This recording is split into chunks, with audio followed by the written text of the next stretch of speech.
It's going on. If you're anything like me, food foraging means rooting around the back of the freezer when you desperately need some food, but not for Lisa Cutcliffe from Leeds. Yeah. Well, it's her way of life. Well, I'm with you on the freezer front. But yes, Lisa is so good at living off the land. She's one of 26 people across the country taking part in a research project to find out the impact of eating only natural or foraged greens and foods. Our own hunter-gatherer, Frazer Maude, has been to meet her.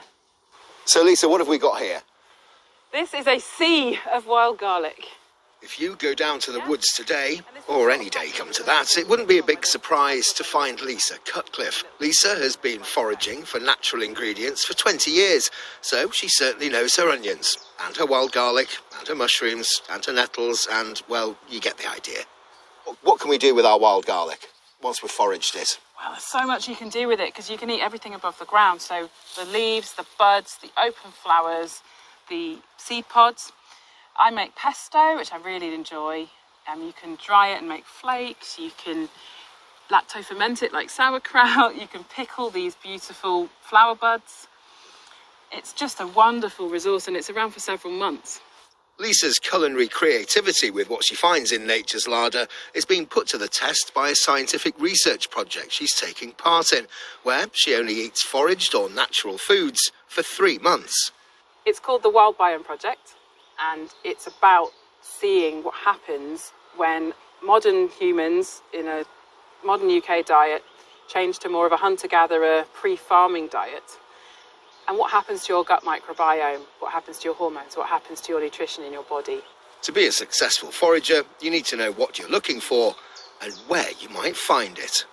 Jelly ears. Jelly ears? What are these? This pile of dead wood sometimes produces these mushrooms.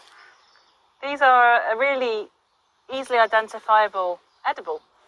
I have to say, they don't look massively appetising to me. What are you going to do with those?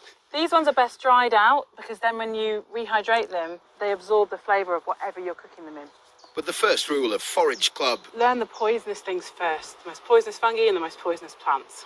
Then you know what to avoid before you start eating anything. And we've got a perfect example of that just here, haven't we? Because that, to me, looks like a celery or a parsley or something, but it's not, is it?